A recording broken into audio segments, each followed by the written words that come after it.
আমি বানাচ্ছি হরিয়ালি চিকেন। সেটার জন্য আমি এখানে 500 গ্রাম চিকেন, ধনেপাতা, লেবু, পুদিনা পাতা, পেঁয়াজ, আদা, রসুন, টক দই আর কাজু বাদাম নিয়ে নিয়েছি। প্রথমেই যেটা করব, আমি মাংসটাকে ম্যারিনেট করে নেব। ম্যারিনেট করার জন্য আমি এখানে একটা লেবুর হাফ অংশ গোটাটা দিয়ে দিচ্ছি। চেষ্টা করবে হাফ অংশের গোটাটাই দিয়ে দেওয়ার। আমি এখানে 500 গ্রাম চিকেনের জন্য এই লেবুর রসটাই ইউজ করেছি। এরপর আমি দেব পরিমাণ মতো নুন। এবার আমি দিয়ে দিচ্ছি আদা রসুনের পেস্ট। এখানে দিলাম গোলমরিচের গুঁড়ো। এবারে ভালো করে সব কিছু একসাথে মাখিয়ে নিচ্ছি।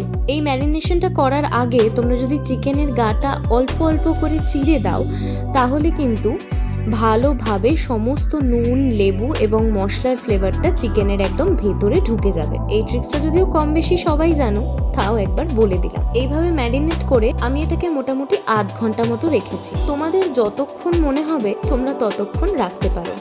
চিকেন যত বেশিক্ষণ ম্যারিনেট করে রাখবে তত কিন্তু ভালো হয়। এবারে আমি কড়াইতে সাদা তেল নিয়ে নিলাম, দিয়ে দিচ্ছি বেশ কিছুটা বাটার। বাটারটা অপশনাল, তবে আমার বাটারের ফ্লেভারটা খুব ভালো লাগে। এবার আমি ম্যারিনেট করা চিকেনগুলো ভেজে নেব বলতে মোটামুটি 40% মতো ফ্রাই করে নিলেই হবে। দেখো আস্তে আস্তে সব কটা চিকেন অ্যাড করে দিচ্ছি।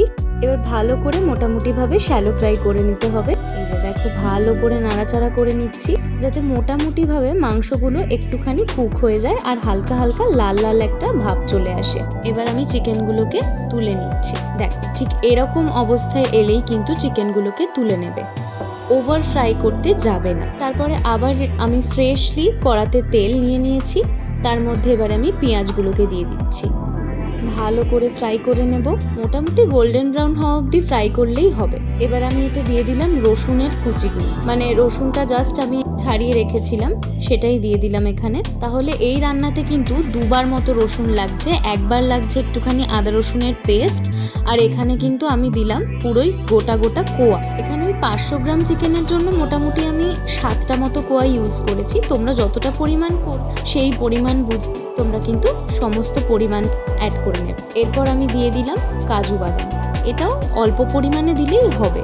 এবার সব কিছু একসঙ্গে আমি ফ্রাই করে নেব, মোটামুটি যাতে পেঁয়াজ রসুনের কাঁচা যে গন্ধটা হয় সেটা চলে যাওয়া পর্যন্ত ফ্রাই করে নিলেই হবে।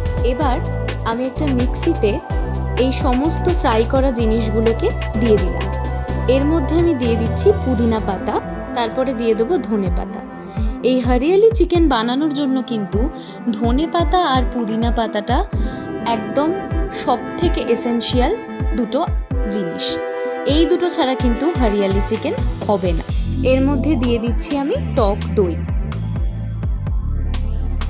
সামান্য একটুখানি নুন অ্যাড করছি, আর দিয়ে দিচ্ছি বেশ কিছুটা কাঁচা লঙ্কা।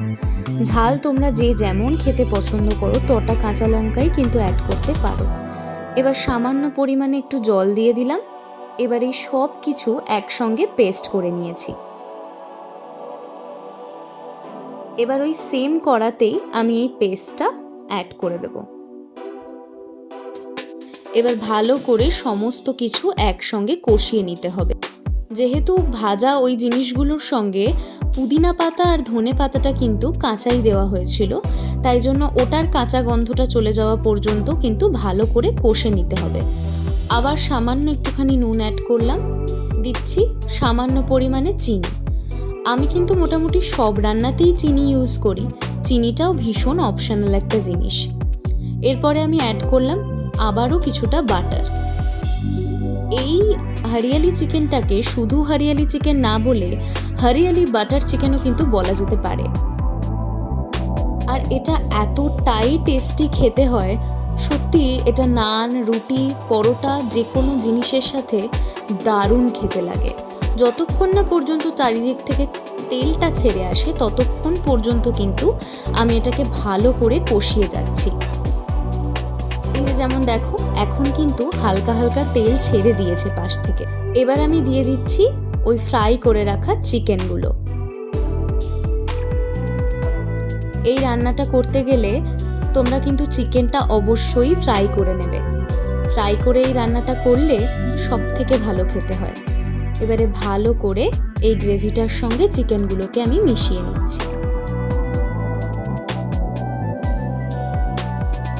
এবার কিছুটা ঢেকে দিলাম, যাতে যতটুকু চিকেনটা সেদ্ধ হয়নি সেটাও যেন সেদ্ধ হয়ে যায়। ঢাকা খুলে নিয়ে আমি প্রায় ছোট গ্লাসের 1 গ্লাস মতো জল অ্যাড করে দিই। তোমরা যে যেরকম গ্রেভির পরিমাণ চাও সে ঠিক ততটা পরিমাণই জল অ্যাড করবে। তবে আমার মনে হয় একটু জল অ্যাড করা ভালো, কারণ যখন জিনিসটা আস্তে আস্তে ঠান্ডা হতে থাকে তখন কিন্তু পুরো জলটাই টেনে নেয়। এরপরে লাস্টে আমি দিয়ে দিচ্ছি লেবুর রস। এটা এত চটপাটা একটা ফ্লেভার দেয় মাংসটার, তোমরা বানালেই বুঝতে পারবে আর টেস্ট করলেই বুঝতে পারবে। আর আমি দিয়ে দিচ্ছি চাট মশলা। লাস্টে লেবু আর চাট মশলাটা এত সুন্দর ফ্লেভার দিয়েছিল চিকেনটাকে। এই যে দেখো, লুকটা ঠিক এরকম হয়েছিল আর খেতেও হয়েছিল কিন্তু দুর্দান্ত। তাহলে আর দেরি কেন, তোমরাও ট্রাই করে ফেলো। For watching.